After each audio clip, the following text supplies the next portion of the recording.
नमस्कार सगळ्यांना, श्री स्वामी समर्थ। कसे आहात तुम्ही सगळे? मी तर ठीक आहे आणि तुम्ही सुद्धा ठीक असणार अशी मी अपेक्षा करते।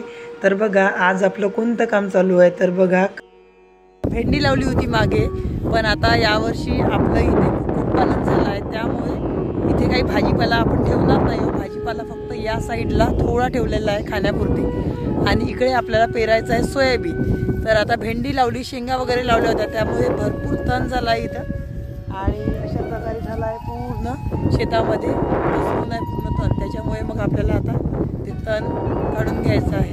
तर काशा म्हणा, आमच्याकडे काशा असं म्हणतात याला। तर आपल्याला काशा अशा वेचून घ्यायच्या आहे। तर बघा आता व्हिडिओ समोर।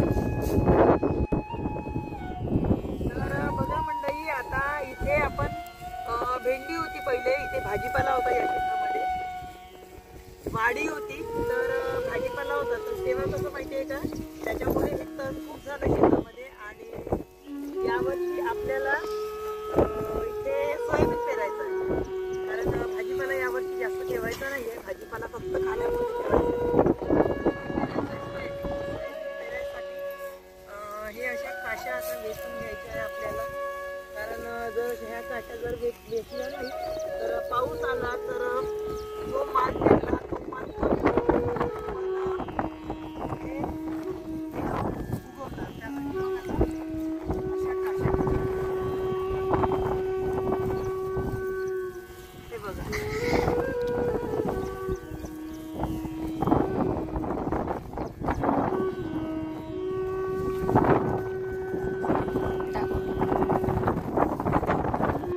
तर बघा मंडळी, कसं आहे माहिती आहे का, या काशा वेचून घ्यायच्या आहे आपल्याला। तर याचं कारण तुम्हाला सांगते मी, कारण कसं आहे, आता आपल्याला पेरणी करायची आहे, तर या काशा जर आपण वेचून घेतल्या नाही तर जेव्हा आपण पेरणी करतो तर पेरणीबरोबर ते तणसुद्धा असं वाढून येतं, म्हणजेच त्याचं बी बनतं आणि बी जमिनीमध्ये वापल्यानंतर त्याचं तण एवढं वाढून येतं की जो आपण माल पेरतो त्या मालापेक्षा आपल्या वावरामध्ये भरपूर असं तण होतं, आणि ते निंदणं अशक्य होऊन जातं। कारण कसं आहे, निंदाला आपण लावतो म्हटलं तर भरपूर खर्चही येते आणि वेळेत निंदा होत नाही, कारण बाकीचेही कामं असतात फवारणीचे हे ते।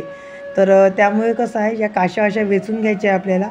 काशा वेचून जर घेतल्या तर ते बी कसं पडणार नाही तिथं आणि वापून येणार नाही, आणि आपला खर्चसुद्धा वाचणार आणि आपल्या वेळेचीसुद्धा बचत होते।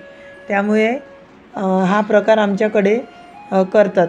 तर आता हे तण म्हणजे याचं आहे, वाडी होती त्याच्यामुळे भाजीपाल्याचं, पण दुसऱ्या शेतामध्ये आमच्या कपाशीचं हे तण आहे। तण म्हणजे काशा, कपाशी असते त्या शेतामध्ये हमखास काशा वेचणं जरुरी राहते। आणि सर्वात मोठी गोष्ट म्हणजे वावर इथे हे एकदम प्लेन राहते, सुपीक राहते, आणि जमीन इतकी चांगली राहते की जसं आपण घर जसं स्वच्छ ठेवतो तर आपल्याला घरी निर्मळ वाटते, तशासारखंच आपण तण जर शेतातलं वेचून घेतलं तर वावर हे सुपीक होऊन जातं आणि पूर्ण शेत हे काळं भोर आपल्याला दिसतं।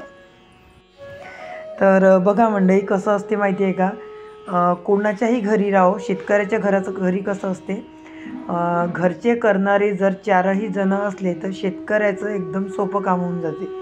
पण कसं आहे, आपण जर मजूर लावतो म्हणलं, प्रत्येक गोष्टीला मजूर लावतो म्हणलं तर पैसा काही पुरत नाही। त्यामुळे कसं, घरचे सगळेजण मिळून जर शेती केली, कोणतंही काम असो शेतीतलं, नांगरण, वखरण, तण काढणे, फवारणी, कोणतंही काम असो, घरचे 4 जण जर असले तर अत्यंत सोप्या पद्धतीने शेती आपण सांभाळू शकतो। शेतीची कामं अगदी सोपे करून आपण करू शकतो। पण घरचे जर नसले तर प्रत्येक जागी जर आपण माणूस सांगतो म्हटलं तर आपला पैसा हा पुरत नाही।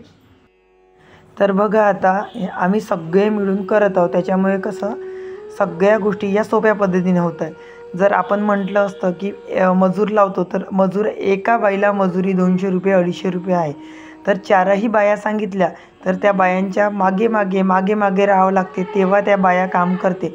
आणि म्हणजे मेन गोष्ट म्हणजे वेळेत बायासुद्धा मिळत नाही असं असते। घरचं जर राहिलं आपण तर चारही जण भिडतो आपल्या कामावर, पण बायांचं कसं तसं नसते।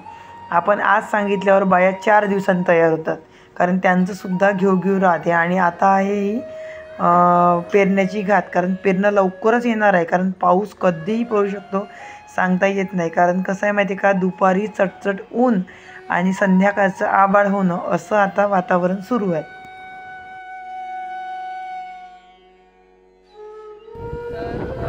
बघा आता मंडळी, आता आपल्या काशा अशा प्रकारे वेचणं सुरू आहे. तर बघा आमच्या विदर्भामध्ये कशा प्रकारे आपली शेतीची कामं चालतात असं दाखवायचा मी प्रयत्न करत राहते वारंवार तुम्हाला व्हिडिओच्या माध्यमातून. तर आपल्या काशा आता साधारण थोड्या झाल्याच आहे वेचणं आणि समोर पुन्हा आता पूर्ण दिवस लागते.